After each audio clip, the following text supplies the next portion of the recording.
리서치 기관이죠. 리서치 기관 한국갤럽에서 종교를 믿는 이유가 무엇인가 이런 질문을 가지고 성인 남녀 1,500명을 대상으로 질문을 했습니다. 일반인들에게 한 건 아닌 것 같고요. 기독교인, 천주교인, 불교인 이 세 부류의 신자들을 대상으로 종교를 갖는 이유, 종교를 믿는 이유가 무엇입니까? 이렇게 질문을 던졌습니다. 2등, 3등, 4등 이 2위, 3위, 4위를 한 이유들은요 종교별로 좀 순위가 상이했어요. 그런데 1위만큼은 기독교, 불교, 천주교 이 세 종교가 모두 1위는 같은 이유였다는 거예요. 우리가 1위를 알아보기 전에 2등, 3등, 4등을 좀 말씀드릴게요. 2등은 영원한 삶을 위하여, 3등은 복을 받기 위하여, 4등은 좀 더 구체적입니다. 삶의 의미를 찾기 위하여. 이러한 제목들이 나는 이런 이유 때문에 종교를 믿습니다 라고 답을 해주었습니다. 그런데 1등입니다. 기독교이든 천주교이든 불교이든 많은 사람들이 답변해 주었던 그 이유는 무엇이냐면 마음의 평안을 얻기 위해서입니다. 여러분 한번 인사해 보실까요? 앞뒤 좌우를 바라보시면서 평안하십니까? 한번 인사해 보실까요? 평안하십니까? 마음도 몸도 영혼도 여러분 평안하시기를 소원합니다. 오늘 본문을 읽으셨는데요, 사실상 이 마음의 평안이라는 단어하고는 거리가 아주 멀어 보이는 여인이 등장합니다. 그녀에게 마음의 평안, 심신의 안정 이러한 것들은 마치 사치처럼 여겨집니다. 왜냐하면 그녀는 12년 동안이나 단 한순간도 두 발 뻗고 마음 편히 누워본 적이 없었던 사람이기 때문에 그렇습니다.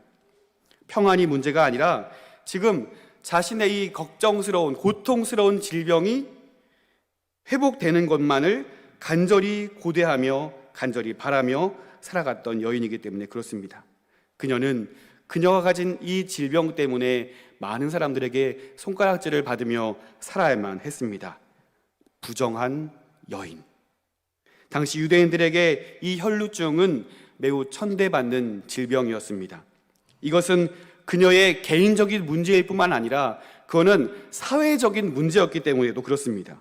율법에 의하면 이런 병에 걸린 여자는 부정한 자로 간주되어서 사람들과의 접촉이 금지되었습니다. 만일 이 여자가 어떤 사람이나 어떤 사람의 옷을 만지면 그 사람을 하루 동안 부정한 자로 만들어 버리게 되었습니다. 레위기 15장 27절 말씀 보시면 이렇게 기록되어 있습니다. 그것들을 만지는 자는 다 부정한즉 그의 옷을 빨고 물로 몸을 씻을 것이며 저녁까지 부정할 것이요. 아멘. 따라서 이 율법에 따라서 그녀는 그 누구도 만져서는 안 되었고 사람들도 그런 그녀에게 손 내밀지 않았다는 사실입니다. 그녀는 유대인이었음에도 불구하고 이방인과 같은 삶을 12년간이나 고통 속에서 살아왔음을 우리는 알게 됩니다. 이러한 사회적인 냉대 속에서도 그 여인은 자신이 병 낫기를 바라는 마음만은 간절했던 것 같아요. 포기하지 않고 자신의 병이 회복되기 위해서 모든 방법을 동원해 보았던 것 같습니다. 마가복음 5장에는 오늘 사건과 똑같은 장면을 소개하고 있는데요, 마가복음 5장 26절에 이렇게 소개되어 있습니다. 많은 의사에게 많은 괴로움을 받았고 가진 것도 다 허비하였으되 아무 효험이 없고 도리어 더 중하여졌던 자에, 그녀가 가진 전 재산을 그 병 낫기를 위해서 병 고치는데 다 사용했지만 성경은 그 모든 일들을 허비다라고 표현하고 있습니다. 당시 의사들이 행하던 치료법들은 대부분 미신적인 것들이었고 또 민간적인 치료책에 불과했기 때문에 그렇습니다. 사실상 효험이 전혀 없는 것들이었음에도 그 여인은 그 의원들을, 그 의사들을 더 의지할 수밖에 없었습니다. 왜냐하면 그녀의 목표는 단 한 가지, 그 병이 낫는 것이었기 때문입니다. 말 그대로 지푸라기라도 잡고 싶은 그 심정이었죠. 결국 그녀는 자신이 가진 모든 전 재산을 허비하였고 병은 더욱 악화될 뿐이었습니다. 그녀는 파산하였고 그녀를 바라보는 사람들의 시선은 여전히 차디찼습니다. 병도 못 고쳤고 재산도 날렸고 그런 마음으로 그녀를 바라보는 것이 아니라 더욱 냉대하게 그녀를 바라보는 것이죠. 그녀는 육체뿐만 아니라 영혼까지도 파산해버린 최악의 상황으로 내몰리게 되었습니다. 그녀에게 어떠한 희망도 남아있지 않던 그러한 절망의 순간에 한 소식이 그녀에게 들려옵니다. 그 소식은 바로 예수님에 대한 소식이었습니다. 마가복음 5장 26절과 27절 말씀을 제가 읽어보겠습니다. 가진 것도 다 허비하였으되 아무 효험이 없고 도리어 더 중하였던 차에 예수의 소문을 듣고 무리 가운데 끼어 뒤로 와서 그의 옷에 손을 대니. 예수의 소문을 듣고. 너무 짧게 끝나버린 이 한 구절이 더 많은 것들을 그녀에게는 이야기해주고 있는 것 같습니다. 예수의 소문을 듣고, 그 예수의 소문이 어떠했기에 그녀는 그 모든 상황들을 뒤바꿀 만한 인생에 있어서 가장 위험하고도 가장 역사적인 놀라운 일들을 이루어냈을까 하는 것입니다. 여러분, 태양이 떠오르기 직전 가장 어두운 것 같이 그녀의 인생에 있어서 가장 절망의 순간에 짙은 어두움 속에서 드디어 그녀의 병든 인생을 낫게 해줄 예수에 대한 소식을 그녀가 접해 듣게 되었다는 사실입니다. 아마 이런 소문이지 않았을까요? 어떤 분이 이 마을로 오신다더라. 그분은 귀신들도 내어 쫓으시고 나병 환자들도 깨끗하게 낫게 해주셨대. 지금도 회당장의 죽어가는 딸을 살리기 위해서 이 길을 걸어가시는 길이래. 이러한 소식을 들은 그녀는 움직이기 시작합니다. 오늘 본문은요, 그 현장을 생생하게 보도하고 있어요. 42절 말씀 보실까요? 42절 보시면 그 뒷부분에 보시면요, 예수께서 가실 때에 무리가 밀려들더라. 무리가 밀려들더라. 밀려든다는 이 표현은요, 예수님께서 수많은 사람들의 운집한 가운데서 그 어깨와 어깨가 마주하여서 끌려다니는 그러한 형국을 이야기하고 있는 거예요. 많은 사람들에게 둘러싸여 있다는 것을 보여주고 있습니다. 예수님의 얼굴을 딱 한 번이라도 보기 위하여서 수많은 사람들이 예수의 행렬에 참여한 거예요. 삭개오 기억하시죠? 성인이었음에도 불구하고 그 예수님을 한 번이라도 보기 위해서 나무 위로 올라가죠. 그 장소에, 그 순간에 수많은 삭개오가 있지 않았을까요? 그와 같이 수많은 행렬 가운데 예수님이 움직이고 있었다는 사실입니다. 그 사람들의 열렬한 환호 속에서 예수님이 지나가고 계셨고, 그러한 요란한 상황 속에서 그 여인의 행동을 오늘 본문은 자세하게 보여주고 있습니다. 44절 보시겠습니다. 예수의 뒤로 와서 그의 옷가에 손을 대니. 그 자신의 몸도 성치 않은 상황에서 부정한 여인이라 멸시받던 그녀가 사람들 속에, 그 수많은 사람들 속에 틈바구니에 끼어든다는 것은 상상할 수 없는 일이었습니다.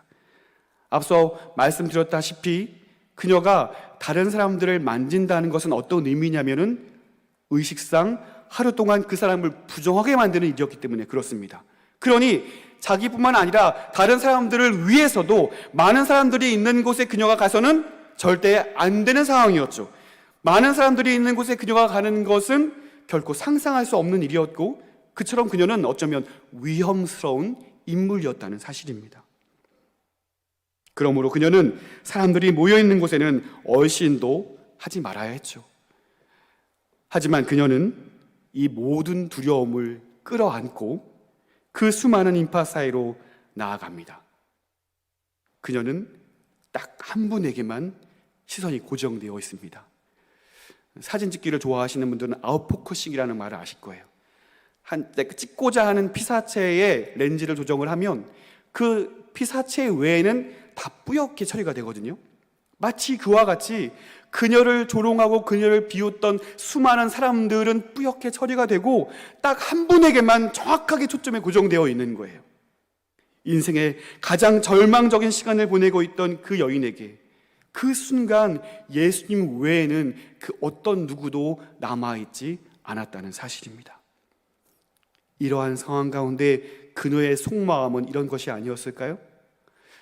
사람들에게 밟혀 죽든지, 부정한 여인으로 적발되어서 돌에 맞아 죽든지, 나는 예수님을 만나야겠어. 나는 예수님을 만나고야 말겠어. 그 어떤 것도 그렇게 마음먹은 그녀를 멈출 수 없었습니다. 그 누구도 그러한 위험스러운 상황을 막을 수는 없었습니다. 정결법에 매어서 몸을 숨기는 것보다 그 부정함으로부터 벗어나는 것이 더 중요한 문제였기 때문에 그렇습니다. 그러므로 이 여인에게는 예수님이 너무나 필요했죠. 예수님을 만나는 것이 너무나 필요했습니다. 결국 그녀는 거리로 뛰쳐나가 군중들 속에서 몸을 부딪히며 한 발자국 한 발자국 예수님께로 나아갑니다. 그리고 사람들 몰래, 예수님도 모르시게, 아마 예수님을 마주하면서 걸어갔던 것 같아요. 예수의 뒤로 서서 두렵고 떨리는 마음으로 손을 뻗어 예수님의 옷자락을 만집니다. 사랑하는 성도 여러분, 오늘 이 여인의 그 떨리는 손끝을 기억하시기를 바랍니다. 두려운 마음과 또 병이 나을 거라는 그 믿음, 그것은 그녀에게 전부였고 모든 것이었습니다. 그리고 그 믿음은 목숨을 걸고 손을 뻗는 행동으로 표현됩니다. 히브리서 11장 1절의 말씀과 같이 믿음은 바라는 것들의 실상이요 보이지 않는 것들의 증거이라고 말씀하시는 것처럼 그녀의 믿음은 현실로 실상으로 이루어지게 되었습니다. 44절, 예수의 뒤로 와서 그의 옷가에 손을 대니 혈루증이 즉시 그쳤더라. 아멘. 이 여인에게 유일한 소망은 오직 예수 그리스도 한 분뿐이었습니다. 그녀가 가지고 있던 모든 돈들도 의지해 보았어요. 용하다는 의원도 찾아가 보았고 그들의 실력도 의지해 보았어요. 수많은 방법들을 다 동원해 보았어요. 미신적인 일이든 민간적인 율법이든 모든 방법을 다 동원해 보았지만 그 모든 수고들이 그녀의 인생에 있어서 허비였음을 깨닫게 되었고, 오직 예수님만이 그녀의 전부라는 사실을 그녀가 경험하게 된 그 순간 예수님은 그녀에게 구원자가 되어 주셨다는 사실입니다. 예수님이 아니면 모든 것이 끝나버린다는 절박한 심정으로 예수님을 붙들었습니다.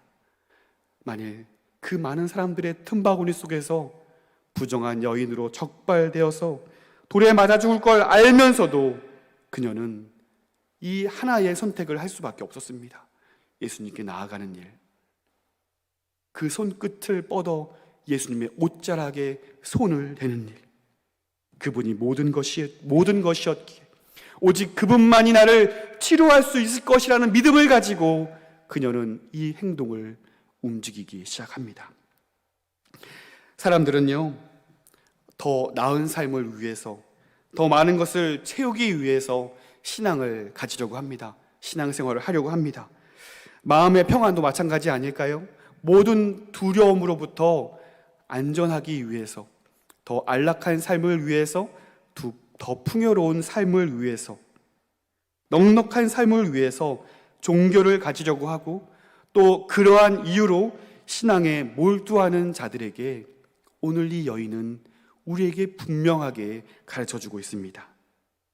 믿음은 나를 더욱 가난하게 함으로 내 안에 예수 그리스도를 가득 채우는 일이다.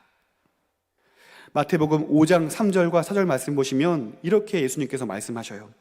심령이 가난한 자는 복이 있나니 천국이 그들의 것임이요 애통하는 자는 복이 있나니 그들이 위로를 받을 것이며.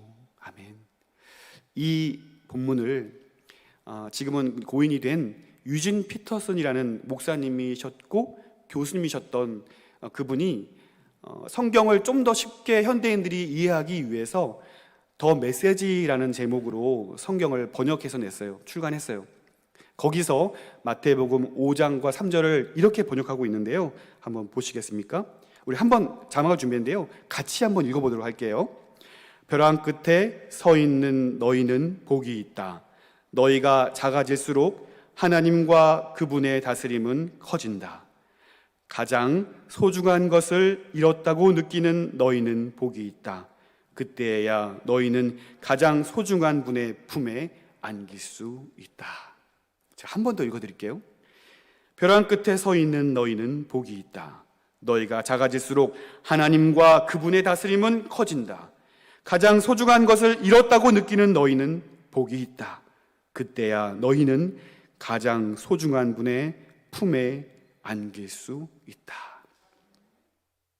우리의 신앙생활은요, 이것도 받고 저것도 받는 것이 아니라 예수님 자체가 우리의 전부가 되어서 그분으로 인해 웃고, 그분으로 인해 울고, 그분으로 인해 살고, 그분으로 인해 죽는 것, 이 여인과 같이 내가 의지하던 그 모든 것들이 인생의 허비일 뿐임을 인정하고 오직 예수 그리스도를 내 인생의 주인 삼아 나의 생명이라고 고백하는 것.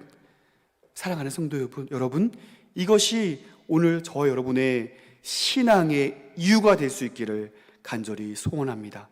갈라디아서 2장 20절은 이렇게 고백하고 있습니다. 우리 함께 읽어보도록 하겠습니다. 내가 그리스도와 함께 십자가에 못 박혔나니 그런즉 이제는 내가 사는 것이 아니요 오직 내 안에 그리스도께서 사시는 것이라.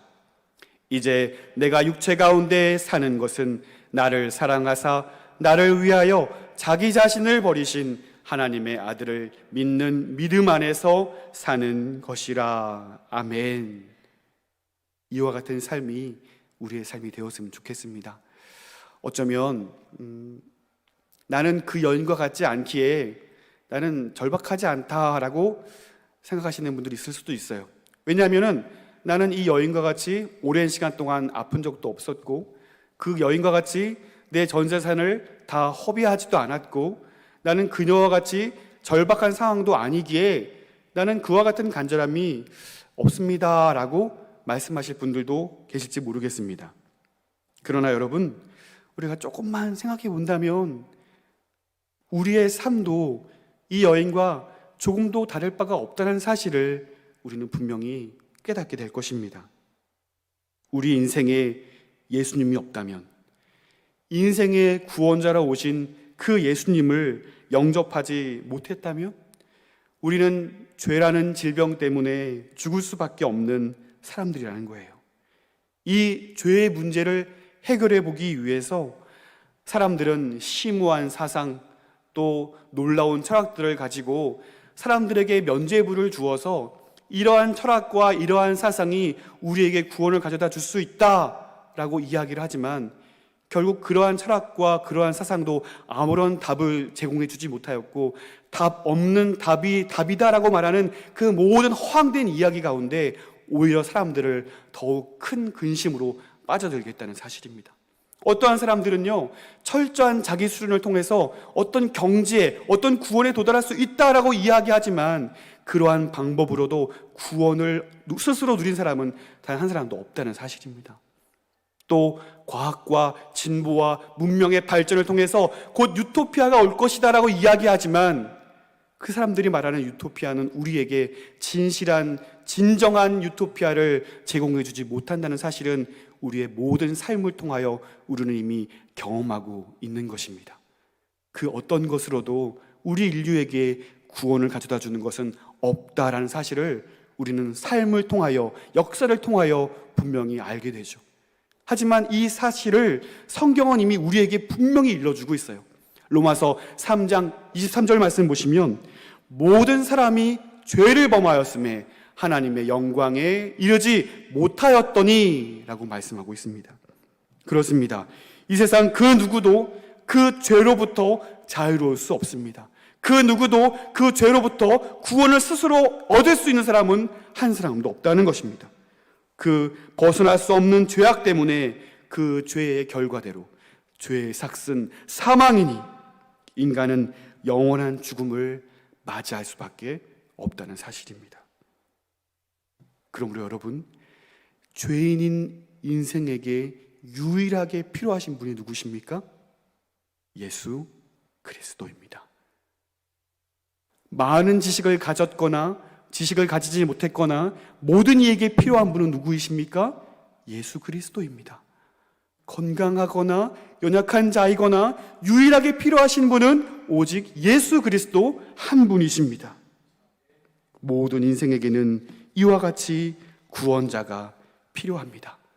그분께서 우리의 모든 죄악을 대신하시기 위하여 십자가에 못 박혀 죽으셨다는 사실을 믿고 받아들이고 오직 예수님을 나의 구원자로 영접할 때에 우리의 모든 죄는 해결되어지고 우리는 더 이상 진노의 자녀가 아니요 하나님의 자녀가 됨을 여러분 믿으시기를 바랍니다. 보십시오. 48절 말씀 보시면 예수님께서 이 여인을 어떻게 부르고 계십니까? 딸아, 내 믿음이 너를 구원하였으니 평안히 가라 하시더라. 죄로 태어나 형벌로 돌아갈 사탄의 자녀가 아니요 믿음으로 말미암아 의롭게 된 하나님의 자녀라고 인정하고 계시는 거예요. 딸아, 아들아, 하나님의 아들과 하나님의 딸로 인정해 주시고 있는 것입니다. 이것이 복음이요, 이것이 하나님 나라의 선포라는 사실입니다. 사탄의 나라의 종말이 오고 예수의 오심으로 모든 죄악을 대속하여 모든 자들을 하나님의 자녀로 바꾸어 나가는 것, 하나님의 나라가 왔다는 사실을 분명하게 선언하고 계시는 것입니다. 그래서 예수님께서는요, 이 여인을 찾고 계셔요. 이 여인을 다시 부르십니다. 45절 말씀 보시겠습니다.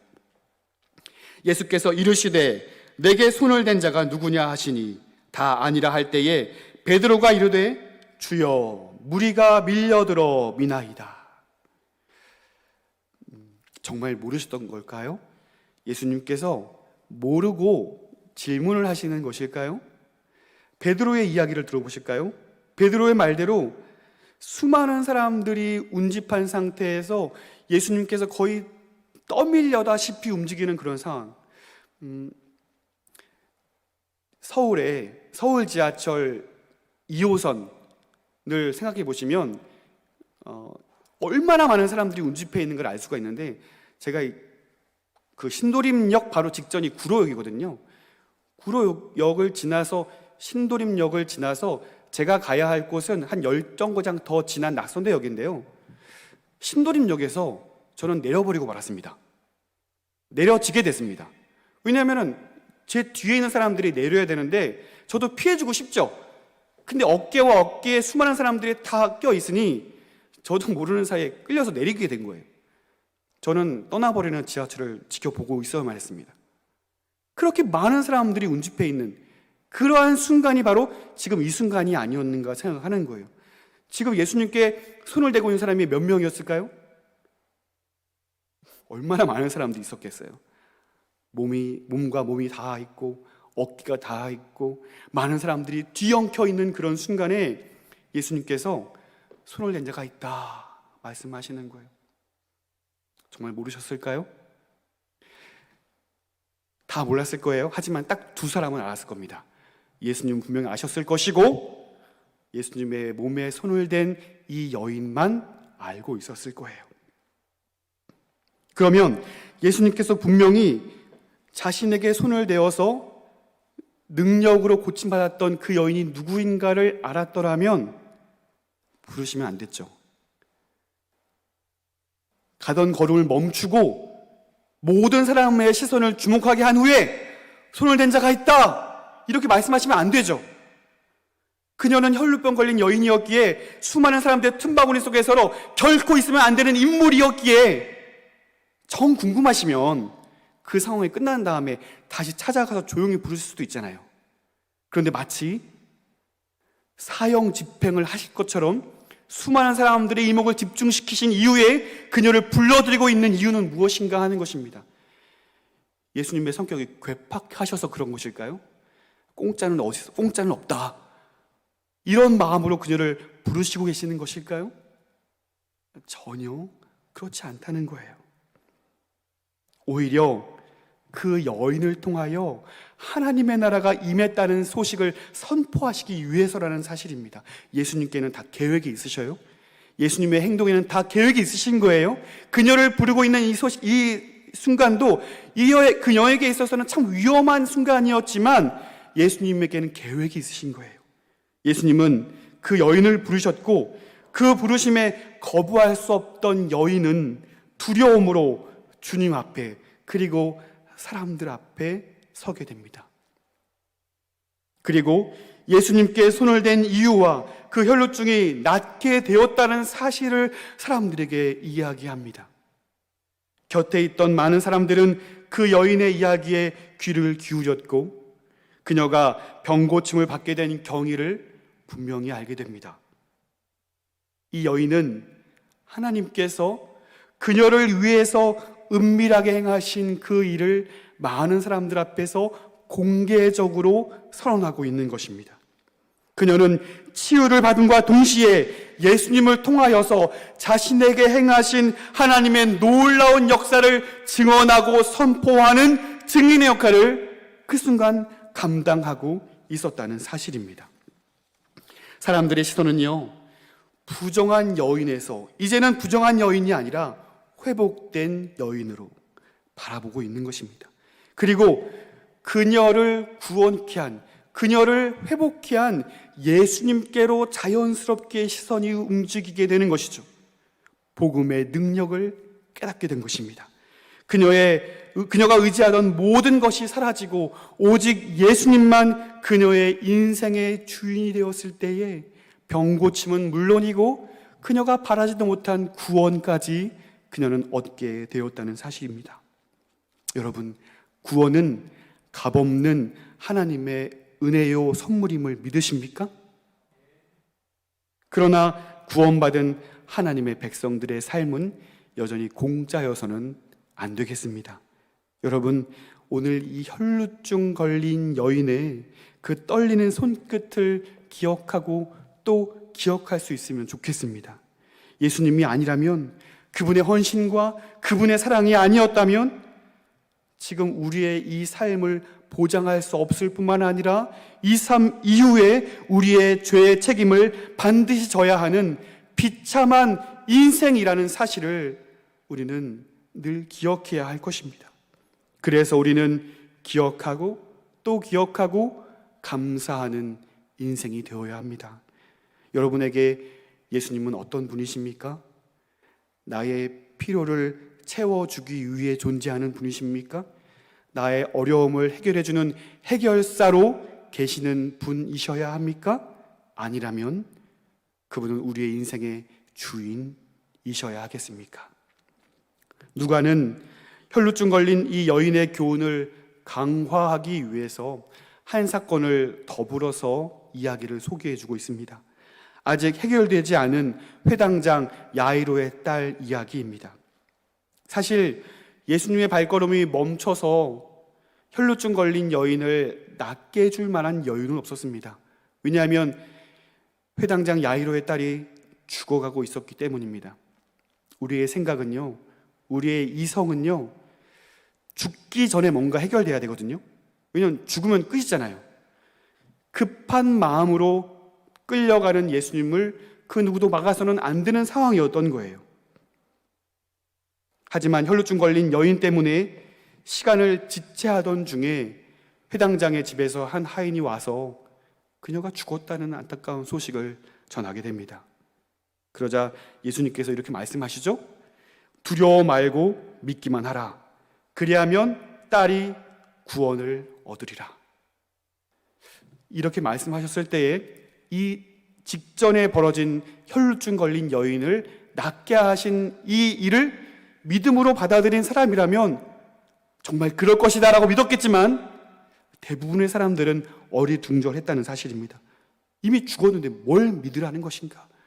이미 죽었는데, 이미 끝났는데, 우리의 한계로서는 죽음이면 이미 다 지나버린 일이고 이미 늦어버린 일인데 도대체 무엇을 믿으라는 것인가 하는 것입니다. 그리고 그 집에 도착하셔서 통곡하는 사람들에게 다시 한번 말씀하셔요. 울지 말라. 죽은 것이 아니라 잔다. 이렇게 말씀하실 때에 예, 우리가 믿나이다 라고 말하는 것이 아니었어요. 53절 말씀 보시겠습니까? 그들이 그 죽은 것을 아는 거로 비웃더라. 예수님 농담이 지나치십니다. 이미 죽었지 않습니까?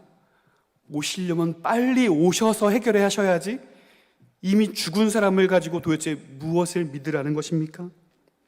내가 아는데 죽음은 끝입니다. 예수님 너무 늦으셨습니다. 우리는 어쩌면 한편으로 이렇게 원망할 수 있겠습니다. 내가 주일 성수도 열심히 하고 헌금 생활도 끊임없이 하고 내가 열심히 봉사하고 열심히 헌신하지만 내 생활은 왜 나아지지 않습니까? 내가 주님을 더욱 붙들면 붙들수록 왜 내 삶은 더욱 엉망진창이 되어버리고 마는 것입니까? 내가 주님께 더욱 신뢰하고 헌신하면 할수록 왜 사람들의 환호보다는 맹렬한 비난이 가중될 뿐입니까? 내가 그토록 기도했는데 왜 응답하지 않으시는 것입니까? 무엇을 더 기도하라는 것입니까? 응답해 주시려면 그 어려움이 오기 직전에 해결해 주셔야지 이미 상황이 너무나 지나버린 이 순간에 더 무엇을 믿으라는 것입니까? 이미 끝난 것 아닙니까? 너무 늦은 것 아닙니까? 이렇게 포기하고 절망하는 사람들을 위해 예수님은 혈루증 걸린 이 여인을 통해 깨닫게 하시는 바가 있는 것입니다. 그리고 그것을 더욱더 가르쳐주기 위하여 회당장 야이로의 딸을 통하여 분명히 알려주시고 있는 놀라운 은혜가 있는 것입니다. 그 어려움에 있는 우리 모두에게 너에게 나는 누구냐라고 물으시는 것입니다. 너희에게 나는 그저 마음의 평안을 가져다 주는 혹은 병을 치료해 주는 사람이 아니라 나는 너희의 전부여야 하느니라 라고 우리에게 말씀하고 있는 것입니다. 많은 사람들은 예수님을 자신의 필요를 채워주는 분으로 생각하고 혹은 이미 많은 것을 가졌기에 예수님을 찾지도 않고 간절하지도 않고 혹은 아무리 기도해도 채워주지 아니하시기에 예수님을 외면하려 할 때에 예수님은 우리에게 분명하게 말씀하십니다. 나는 부활이요 생명이니 나를 믿는 자는 죽어도 살겠고 무릇 살아서 나를 믿는 자는 영원히 죽지 아니하리니 이것을 내가 믿느냐? 우리가 현실의 벽에 부딪혔을 때 예수님의 손길마저 포기할 만큼 어려움에 처해 있을 때 딱 거기까지가 내가 생각할 수 있는 한계라면 예수님은 우리의 한계를 뛰어넘어 일하시며 역사하시는 분이라는 사실을 여러분 믿으시기를 바랍니다. 그 막다른 삶의 현장에서 주님은 우리에게 질문하십니다. 너에게 나는 누구이냐 하는 것입니다. 그때 우리는 비로소 예수님 앞에 고백할 수 있을 것입니다. 그 무엇으로도 내 힘으로도 할 수 없고 내가 의지하던 그 모든 것이 인생의 허비였음을 깨닫게 될 때 오직 주님만이 나의 전부이십니다. 주님 아니면, 주님의 은혜가 아니면 나의 삶은 죽을 수밖에 없는 연약하고 비참한 인생일 뿐입니다. 나는 먼지와 같고 나는 벌레와 같고 나는 타다 마른 장작과 같은 비참한 인생일 수밖에 없습니다. 그러므로 우리의 고백은 이와 같아야겠습니다. 그러므로 예수님은 나의 전부입니다. 그러므로 예수님은 나의 삶의 이유입니다. 그러므로 예수님을 닮아가는 것이 저와 여러분의 삶의 이유가 되시기를 주님의 이름으로 소원합니다. 혈루병 걸렸던 이 여인을 기억하십시오. 그녀는 예수님이 전부였습니다. 마지막 남은 희망이었습니다. 그래서 예수님께 나아갈 용기가 생긴 거예요. 그 믿음을 가지고 한 발자국 한 발자국 믿음으로 나아가고 있습니다. 그리고 그 예수님을 향하여 손을 뻗었습니다. 본문을 보시면 손을 대다라는 동사가 4절에 걸쳐서 4번 반복됩니다. 44절부터 47절까지 손을 대다라는 이 동사가 계속해서 주어져요. 44절 손을 대니, 45절 손을 댄 자가 누구냐, 46절 손을 댄 자가 있도다, 47절 그 손댄 이유와 곧 나은 것을 모든 사람 앞에서 말하니. 각 구절을 통하여서 손을 댄다라는 동사를 계속 사용한 이유가 무엇일까요? 중요하기 때문일 거예요. 이 손을 댄다는 말은 그녀에게 있어서 이 혈루병 걸린 사건을 통하여서 가장 중요한 단어이기 때문에 그렇습니다. 그녀는 예수님이 필요하다는 사실을 철저하게 깨달았어요. 그래서 예수님을 붙들 수밖에 없었어요. 그리고 그 간절함으로 그녀의 병 고침은 물론이요, 구원까지 얻게 되었죠. 모든 것이 주님의 은혜로 회복이 되었습니다. 여러분, 저와 여러분의 구원을 당연한 것으로 여기지 않았으면 좋겠습니다. 혈루병 걸린 이 여인의 떨리는 손끝을 우리가 기억하고 간절한 마음으로 예수님이 아니시면 나는 죽을 수밖에 없는 인생이라는 사실을 우리가 인정할 수 있으면 좋겠습니다. 그리고 예수님께 손을 대시기 바랍니다. 그녀와 같이 간절함으로 그 떨리는 손끝으로 손을 대시기 바랍니다. 강조하고 있으니 헬라어 원어를 안 찾아볼 수 없겠죠? 헵토라는 단어입니다. 이것은 또 다른 의미로는 들러붙다, 고정하다라는 의미를 갖고 있어요. 고정하다, 진정시키다라는 의미가 아니라 뭔가에 확실하게 고정하는 것, 딱 떨어지지 않게 확실하게 부착하는 것을 의미하는 거예요. 들러붙다. 오늘 하루 참 더웠죠? 오늘 낮에 참 덥더라고요. 이제 점점 더 더워질 것이고 무더위가 찾아올 것입니다. 그런데 젊은 커플들에게는 이 무더위가 늘 비껴나가는 것 같습니다. 왜냐하면 그들은 늘 두 손을 마주한 채 꼭 잡고 있고 어깨 동무를 하고 있고 팔짱을 끼고 있어요. 무더위가 그들만큼은 좀 비껴나가는 것 같아요. 덥지 않고서야 어떻게 그렇게 하고 있겠어요? 근데 가까이 가서 잘 관찰해 보시면 땀을 흘리고 있을 거예요. 절대 놓지 않으리라라는 그 두 손에는 아마 땀이 흥건할 거예요. 어깨 동무를 하고 팔짱 끼고 있는 그들은 아마 더 더울 거예요. 무더위가 어찌 그들만 비껴나가겠어요? 그런데 왜 붙잡고 있을까요?